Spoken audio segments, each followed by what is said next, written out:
Cette méditation quotidienne vous est présentée par le Centre Le Pèlerin, spécialisé en accompagnement psycho-spirituel. lepèlerin.org.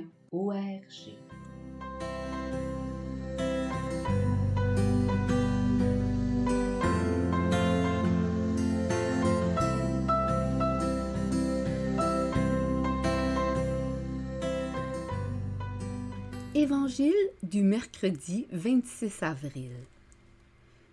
En ce temps-là, Jésus disait aux foules, « Moi, je suis le pain de la vie.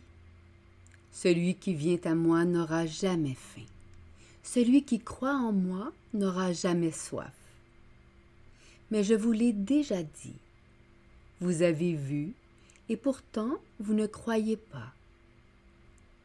Tous ceux que me donne le Père viendront jusqu'à moi. Et celui qui vient à moi, je ne vais pas le jeter dehors. Car je suis descendu du ciel pour faire non pas ma volonté, mais la volonté de celui qui m'a envoyé. Or, telle est la volonté de celui qui m'a envoyé, que je ne perde aucun de ceux qu'il m'a donnés, mais que je les ressuscite au dernier jour. Telle est la volonté de mon Père, que celui qui voit le Fils et croit en lui ait la vie éternelle, et moi, je le ressusciterai au dernier jour.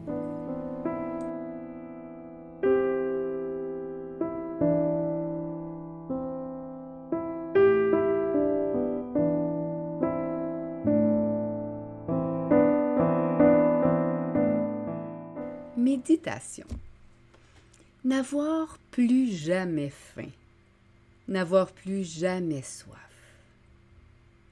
La Samaritaine elle-même disait, 2 chapitres avant ce passage, « Donne-la-moi cette eau, que je n'ai plus soif. » Voilà des promesses récurrentes qui ont particulièrement touché l'évangéliste et qui viennent nous interroger. De quoi avons-nous soif? De quoi avons-nous faim? Le lecteur, dans l'Évangile selon saint Jean, est invité à se situer. Sera-t-il avec les foules qui ont mangé à satiété et attendent un signe qui les assure qu'ils vont être comblés jour après jour? Ou bien sera-t-il de ceux qui se laissent attirer par Jésus lui-même et qui se laissent conduire par lui à une adhésion de foi en celui qu'il a envoyé? D'un côté, le besoin d'une possession matérielle, celle du pain que Jésus vient de multiplier pour nourrir la foule. De l'autre, le partage de ce que Jésus lui-même vit dans sa relation avec son Père. Il est compréhensible et légitime que des hommes et des femmes désirent répondre aux besoins vitaux qui sont les leurs. Jésus prend en compte ces besoins. Il vient rejoindre tous ceux qui le suivent là où ils en sont, dans leur besoin d'assouvir leur faim et leur soif de façon durable. Mais autre est le besoin de posséder avec assurance et autre le désir légitime de ce qui se reçoit. Là se fait un choix crucial entre une vie qui s'appuie sur une assurance matérielle, qui vient figer la relation. Quel signe nous donneras-tu? Et une vie de relation qui implique un cheminement. Dans ce contexte de controverse, Jésus propose patiemment, humblement, à celui qui l'entend, d'entrer dans la connaissance de son Père. Quel que soit le chemin par lequel nous venions à Jésus, nous pouvons être sûrs de son accueil, car il nous reçoit comme don que lui offre son Père, sans exception.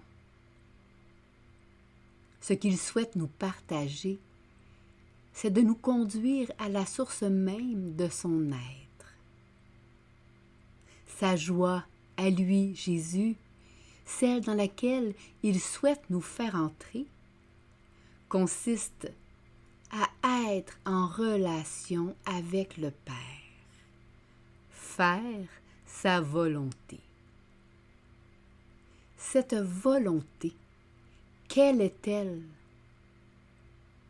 Certainement pas un plan préétabli que Jésus et nous-mêmes aurions juste à mettre en application avec crainte et tremblement. Non, la volonté du Père que Jésus nous enseigne est une volonté de vie, d'une vie qui se reçoit de lui et se donne aux autres, sans rejet de qui que ce soit.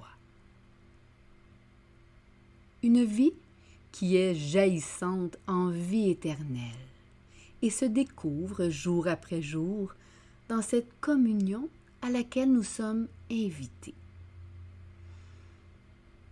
Dans cette intensité de vie partagée, oui, nous n'aurons jamais faim, nous n'aurons plus jamais soif. Et chaque instant, ainsi reçu de sa main, est la vie éternelle déjà commencée. À ceux que traverse cette question, comment pourrions-nous accéder à cette vie éternelle, nous qui ne pouvons voir Jésus de nos yeux de chair? Saint Matthieu donne une réponse. Seigneur, quand est-ce que nous t'avons vu? Tu avais faim et nous t'avons nourri. Tu avais soif et nous t'avons donné à boire. Tu étais un étranger et nous t'avons accueilli. Chaque fois que vous l'avez fait à l'un de ces petits, c'est à moi que vous l'avez fait. Ouvrons nos yeux et nous verrons le Fils. Et si nous le croyons, quelque chose de la résurrection nous est déjà accordé. Méditation écrite par Sœur Marie-Emmanuelle Raffenel.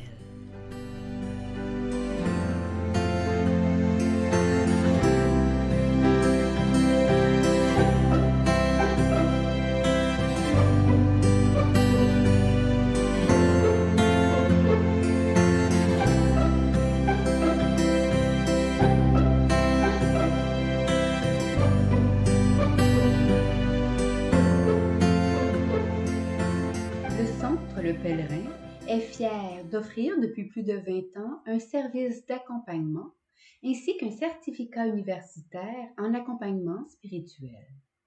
Tous nos services sont offerts en ligne. Nous sommes situés à Montréal, au pied de l'Oratoire Saint-Joseph. Le Pèlerin, le savoir intérieur qui transforme la vie. lepèlerin.org. Page Facebook Centre Le Pèlerin.